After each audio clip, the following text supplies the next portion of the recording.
Estamos de volta com mais um Futuro Ambiental, hoje recebendo com muita honra e muita satisfação o professor doutor Pedro Mancuso, engenheiro industrial na modalidade Química pela Faculdade de Engenharia Industrial da Universidade Católica, mestrado e doutorado em Saúde Pública pela Universidade de São Paulo, atualmente professor da Faculdade de Saúde Pública da Universidade de São Paulo e diretor administrativo do Centro de Apoio à Faculdade de Saúde Pública da USP.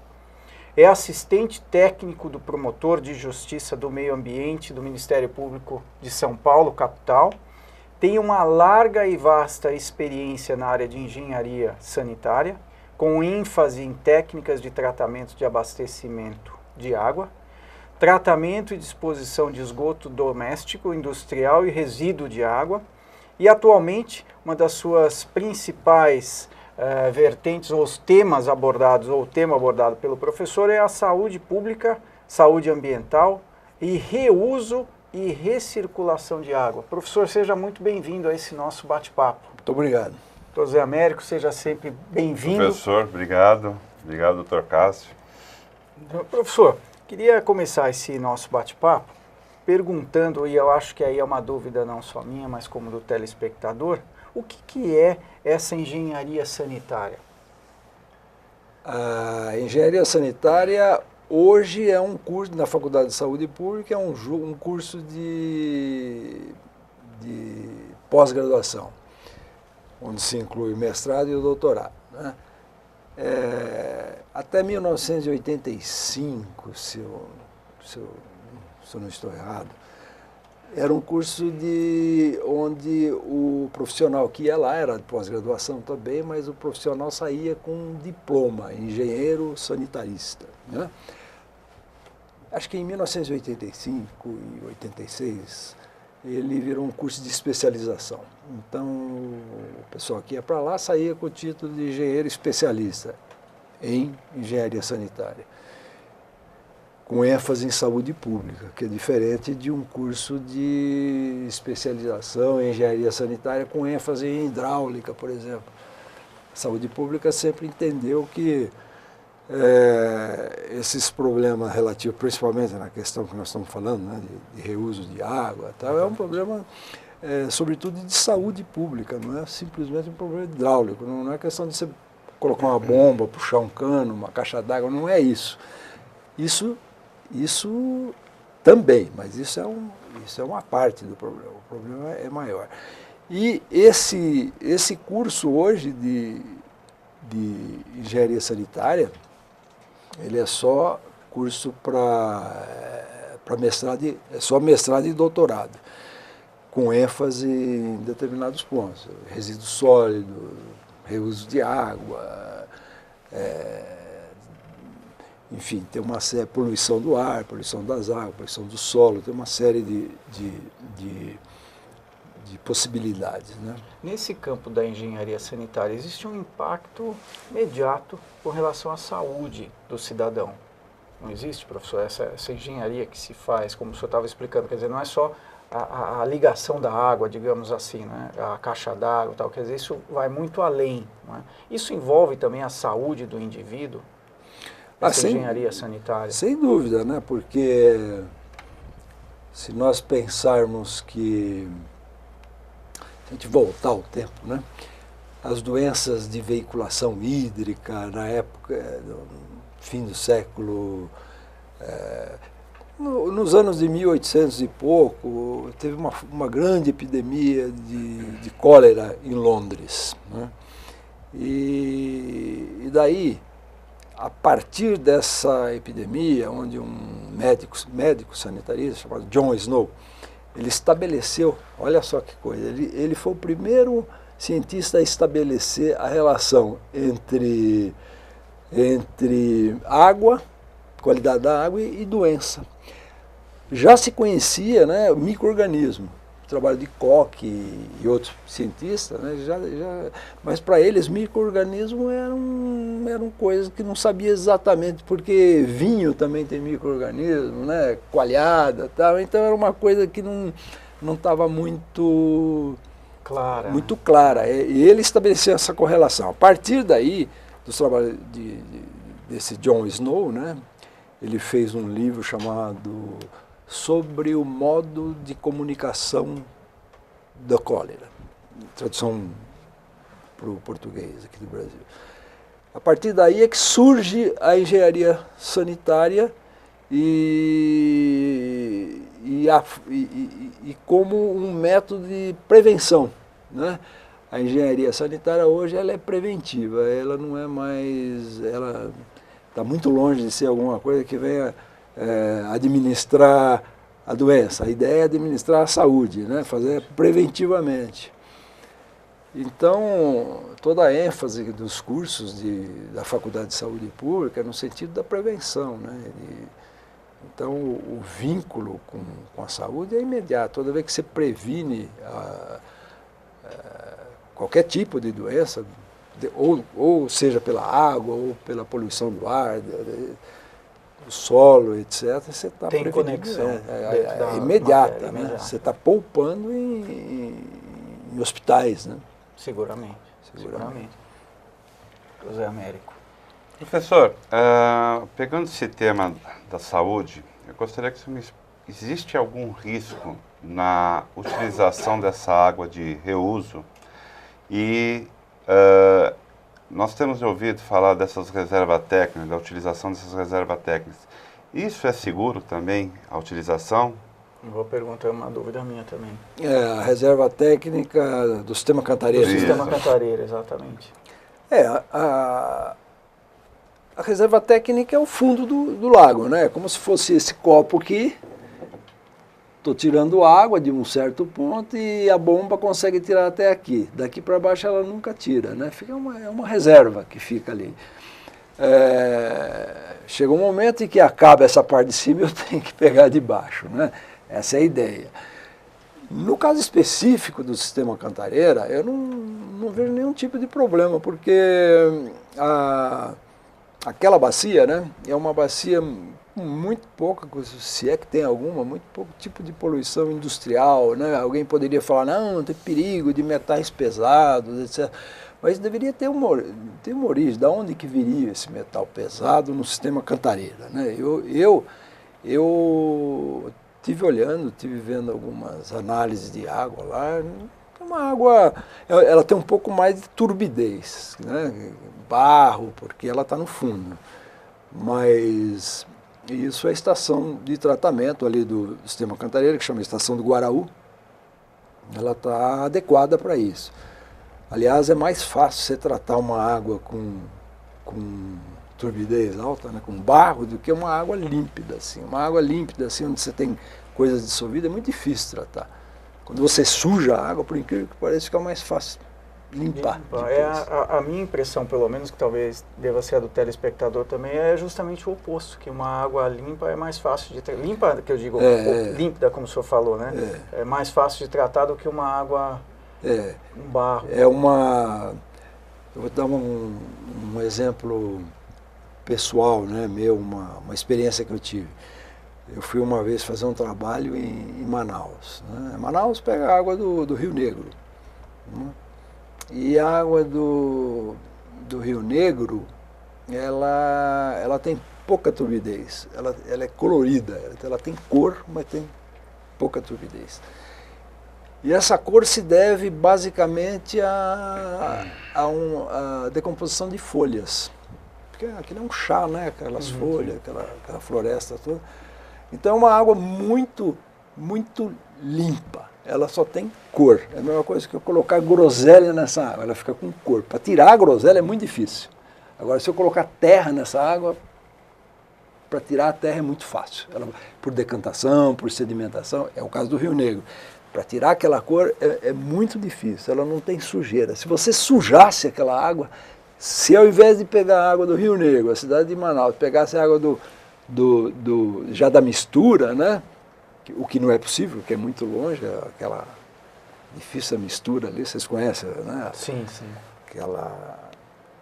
A mistura dos dois rios, né? Que formando o encontro uma das zona. águas. O encontro das águas, exatamente. por outro lado, o rio Solimões, que ele vem do outro lado, o Amazonas ali, né, ele é barrento. É muito fácil de tratar, verdade. mas a cidade está do lado de cá. E é difícil tratar, exatamente, é uma água límpida, é uma água bastante límpida. É difícil, é uma água suja é melhor, por incrível que pareça. E o sistema Cantareira tem essa característica. A água do fundo talvez tenha um pouco mais de turbidez, o que vai facilitar o tratamento. Eu acredito não, eu tenho certeza que não está tendo nenhum tipo de problema do ponto de vista de saúde pública ali. Não, isso é verdade. Muito no início, né? Sempre falou. É que houve um problema de um ruído de comunicação. Aliás, eu vou usar aqui. Exatamente. Vou usar aqui. Houve um ruído de comunicação. Aliás, o senhor estava observando, antes de nós iniciarmos o programa, o quanto era difícil a comunicação, passar a informação. Então, né? Cássio, isso é problema que quando falam, vocês engenheiros deviam... Não, o engenheiro deve tratar a água. Quem deve falar sobre comunicação são o pessoal de comunicação, porque são áreas específicas, né? Muito difícil. Então, quando alguém falou que tinha lá um volume morto, nossa, eu conversei com pessoas que falaram assim, mas professor, nós vamos pegar água morta. Assim, parecia que era um negócio assim, eu falei, meu Deus, o que será que isso é? Avançada decomposição. Nossa, eu não entendi. Então houve exatamente um ruído de comunicação. Depois se falou em reserva técnica, que é um termo mais adequado, né? Acho que hoje o pessoal já entendeu. Já entendeu, é verdade. Nós vamos fazer um pequeno intervalo no nosso Futuro Ambiental e já voltamos para absorver um pouco mais dessa cultura vastíssima e desses ensinamentos preciosos do nosso querido professor Mancuso. Não saiam aí da sua poltrona, o Futuro Ambiental faz uma pequena pausa e já voltamos.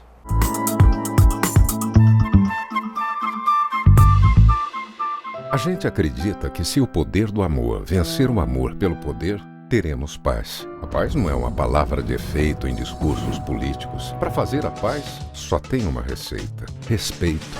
O respeito não existe para quem devasta a floresta, para quem não repensa suas atitudes. O que pedimos é simples: respeito. E só com respeito teremos paz. E como nossa mãe é verde, a nossa paz é verde. Greenpeace, acredite com a gente e junte-se a nós.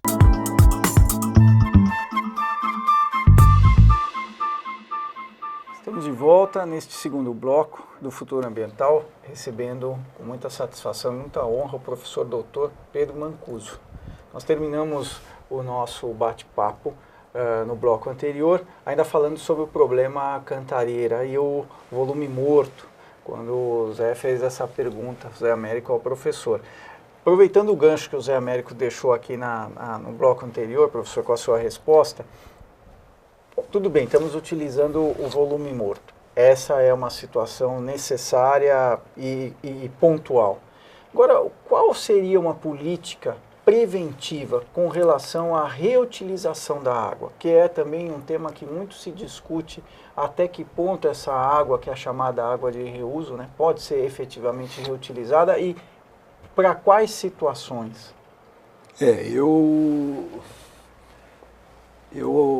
A minha disciplina na Faculdade de Saúde Pública é reuso de água, né? Eu sempre trabalhei com isso. E nosso grupo ali da faculdade, nós temos uma proposta de recuperação de alguns dos rios aqui da região metropolitana, se é que a gente pode ainda falar de rios, né? Como Pinheiros, Tietê, né? Tietê. Mas vamos manter essa terminologia, né? Mas eu acredito que haja a possibilidade de recuperar os rios Tietê, Pinheiros e todos os mananciais, os principais, por exemplo, Guarapiranga e Billings, através de propostas de reutilização de água. Não tem mais nenhum sentido hoje, e ficou claro aqui no fórum que teve na Faculdade de Saúde Pública, a semana que passou, com os especialistas do mundo. Ali tinha gente do México, tinha gente dos Estados Unidos, tinha gente da África, né?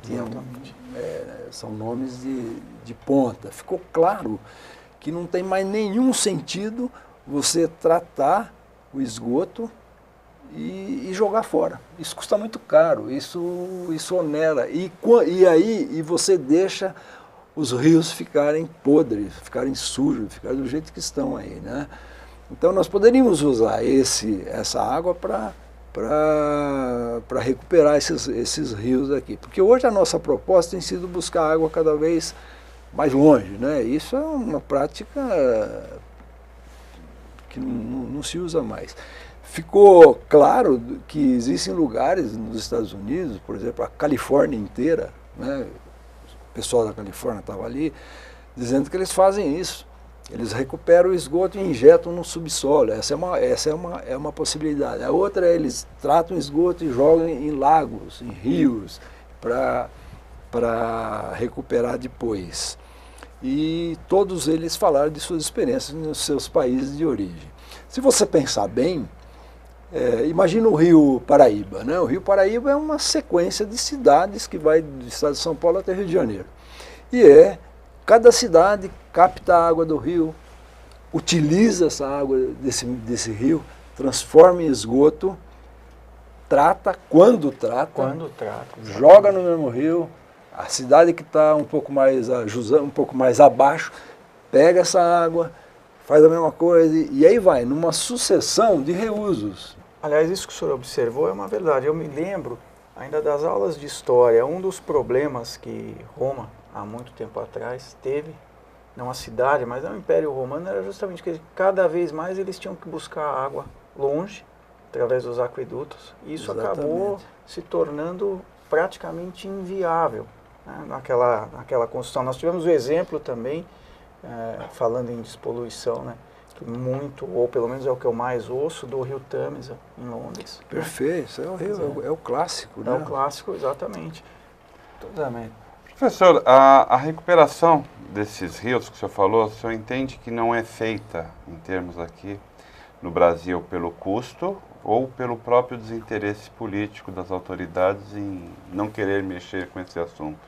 Ou ambos? É muito difícil a gente falar quando a gente está fora do problema. Se eu estivesse lá e estivesse no lugar daquela autoridade, certamente eu ia conhecer problemas que aqui fora eu não conheço, né? Mas, falando aí como em tese, né, existe uma legislação do Conselho Nacional do Meio Ambiente, que é a Resolução CONAMA 357 e a 340, que ela claramente admite que você faça isso. Então a legislação existe, porque no momento em que essa legislação classifica os rios, em rio classe 1, classe 2, classe 3, classe 4, e ele fala assim, olha, no classe 1 você não pode jogar nada, agora no classe 2 você já pode jogar algumas coisas, no classe 3 você pode jogar mais ainda, no classe 4 ainda muito mais. Então no momento em que essa lei ela classifica essa resolução, né, do CONAMA, mas é com base na lei, né? Na lei, ela classifica os rios, ela já está autorizando o reuso. Ela fala assim, olha, você pode jogar desde que atenda isso. Bom, esse desde que é aí que entra as autoridades. Esse desde que nós temos que fazer uma análise de custo aí. Desde que eu preciso atender tais parâmetros. 1, 2, 3, 4, 5, sei lá quantos parâmetros. Quanto custa isso? Né? Tem um custo. Então eu vou fazer isso, eu vou atender esses parâmetros e vou jogar nesse rio. A alternativa disso, eu não vou fazer nada disso e vou fazer uma adutora e vou pegar água cada vez mais longe. Mas peraí, mas lá, será que aquela população que está lá, de onde você vai tirar, vai gostar disso? Que você vai tirar água de lá? E outra, você vai criar mais esgoto aqui. Exatamente. E com esse raciocínio, então você não trata nunca, você vai jogando no rio. E agora, esse rio, infelizmente, não tem um rio para cada cidade. Falei do Rio Paraíba hoje, mas tem o Tietê, tem outro. Se tivesse um rio para cada cidade, estava tudo resolvido. Mas tem várias cidades para cada rio. Então você não pode fazer isso. Você tem que tratar. E na medida em que você trata de acordo com o padrão daquele rio, seja ele classe 2, classe 3, classe 4, classe 5, você está admitindo que você, lá embaixo, vai ter uma outra cidade que vai precisar daquela água dentro daqueles padrões. Então não vejo essa solução de buscar água cada vez mais longe, ela não se sustenta, né? Não é algo sustentável, é algo que nós estamos a tiro no pé, isso. Exatamente, exatamente. Isso que o senhor falou, professor, é uma verdade. Eu e o Zé Américo, nós costumamos viajar muito para o interior e nós estamos observando, a partir de uns 4 anos para cá, uma mudança na cabeça do gestor público. Porque até então, em especial no interior, meio ambiente é a 10ª, se não a 20ª prioridade do agente público. Por quê? Normalmente as cidades são extremamente arborizadas. Isso. O rio dificilmente fica como o Tietê e o Pinheiros. E existe aquela cultura, isso não dá voto. Esse é o problema, né? E a partir do momento que a legislação começou a se tornar mais rígida, isso chamou a atenção do agente público. E a maior parte das cidades no interior, nós vemos, ainda funciona na base do lixão. Não tem Esse ainda é o aterro, é tudo lixão. Então isso nós estávamos vendo esses Isso dias mesmo. ainda, né? Vocês chamaram a atenção vocês viajam no interior, eu sou do interior, minha origem é da cidade de Birigui, Araçatuba e Birigui. Eu nasci em Birigui, mas morei muito tempo em Araçatuba. O rio Tietê sai daqui, passa em Birigui, Araçatuba e vai deságua ali no Rio Paraná. Nessa região de Birigui e Araçatuba, o rio Tietê está limpo. Tanto é que Araçatuba pega a água do rio Tietê para potabilizar. Tem gente que acha isso até impossível, falar que alguém pegou água do Tietê. Ali, se vocês conhecem, ali na região tem chácaras do lado, o pessoal anda de jet ski, barcos, é uma maravilha ali. E por quê? Porque a natureza, ela é sábia. Agora, se nós aumentarmos o volume de esgoto a ponto de não dar tempo, essa sujeira acaba por chegar até o Rio Paraná. Então, o que nós precisamos fazer é obedecer essa lei que já existe. Não tem que esperar quando as pessoas falam, mas precisa uma lei especial para reuso. Não precisa lei especial para reuso coisa nenhuma. A não ser que você queira fazer um reuso direto. Nós estamos falando de reuso indireto, que é jogar num rio. O reuso direto seria o quê? O direto seria você pegar o esgoto, potabilizar e abastecer direto, sem passar por um lago, por um rio, por injetar no solo, como lá na Califórnia é feito, né? O reuso direto, aí sim precisaria uma legislação específica, mas não é impossível também. Ficou claro que algumas cidades e alguns países fazem o reuso direto. Nesse seminário foi mostrado isso com toda a segurança do mundo, com toda a segurança. Mas aí sim precisaria de nós desenvolvermos um pouco mais nossa legislação. Agora, com relação ao reuso indireto, ela já existe, a legislação já está aí, nós temos que cumpri-la, só isso. Isso é uma característica também muito nossa, né? A necessidade de uma legislação, e eu acho que acaba se tornando uma teia de aranha, esse volume de leis e portarias, decretos, resoluções, que é o que o senhor falou, já existe, né? Para que querer legislar ainda mais sobre um tema que já existe? Já existe. Não, ainda dando meus passos aqui na área de comunicação, existe um livro muito interessante, feito por um jornalista,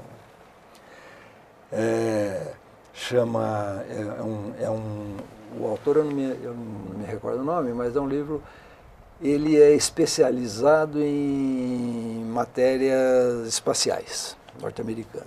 E o livro, ele tem um nome muito curioso, aliás, eu emprestei para um aluno e sumiu. O aluno você empresta livro, some, né? É uma vez só. Buraco negro. É o buraco negro. Chama Como os Astronautas Vão ao Banheiro. Olha só que maravilha. Olha. Vocês já pensaram isso? Como os astronautas? Nunca imaginei, mas deve ser uma tarefa complexa. Muito difícil. Precisa ter uma estratégia muito grande para você fazer o número 1 e o número 2, né? É verdade. Mas você tem que fazer. Agora, não passa pela cabeça da NASA mandar foguetes para lá uma vez por mês mandando água para eles. É do tipo, olha, se virem com a água que vocês têm aí, ou seja, reusem. É verdade. E ele coloca isso nesse livro de uma maneira jornalística muito bonita. Eu até vou Vou ver se eu recupero, eu vou comprar outro, porque o meu já foi para o espaço. Literalmente. Literalmente para o espaço. Para você, telespectador, fica aí a dica do professor com relação a esse livro. Nós vamos tentar adquirir um exemplar. Deve ser interessante mesmo. É muito bacana. Zé Mério, suas considerações finais. Estamos chegando ao final do nosso segundo bloco, infelizmente. Professor, muito obrigado pela sua presença. Com as suas explicações, fico tranquilo com relação a essa reutilização de água agora, pelo menos, e a utilização das reservas técnicas também, pelo menos fico mais tranquilo. Professor, foi um prazer imenso tê-lo aqui conosco. Para poder passar esse conhecimento, mesmo que num tempo muito curto, mas dar esses esclarecimentos à população, que eu acho que foi de suma importância. Dá também essa perspectiva da possibilidade, uma vez que exista vontade e interesse de agir do poder público com relação ao problema crônico que nós temos no Tietê, no Pinheiros e tantos outros rios no nosso interior. Fica aqui o convite para um nosso segundo bate-papo, até porque nesse curto espaço, infelizmente, não foi possível esgotar, e tenho certeza que muitos e muitos programas não seriam possíveis ainda assim esgotar o conhecimento que o senhor tem de tantos anos de carreira dedicada aí à saúde pública, a essa engenharia complexa que é administrar as notícias. Mas fica aqui o nosso agradecimento e o convite para que o senhor volte. Eu aqui agradeço estar aqui a oportunidade no programa Futuro Ambiental, né? E é uma coisa que eu sempre falo, não existe uso de água.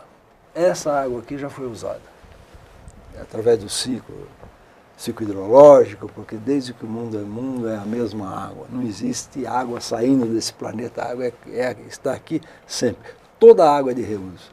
O que nós precisamos é fazê-lo, né, o reuso de forma segura. Tá aí, telespectador. Muito obrigado. Essa foi uma conclusão realmente verdadeira e que muito poucas vezes paramos para pensar, né? Nós estamos aqui só de passagem, mas o que está aqui já nos antecede, com certeza vai também servir a tantos outros que depois de nós aqui existirão. Fiquem aí com essa mensagem do professor. Não percam o nosso próximo Futuro Ambiental. A todos vocês uma boa noite e obrigado pela audiência.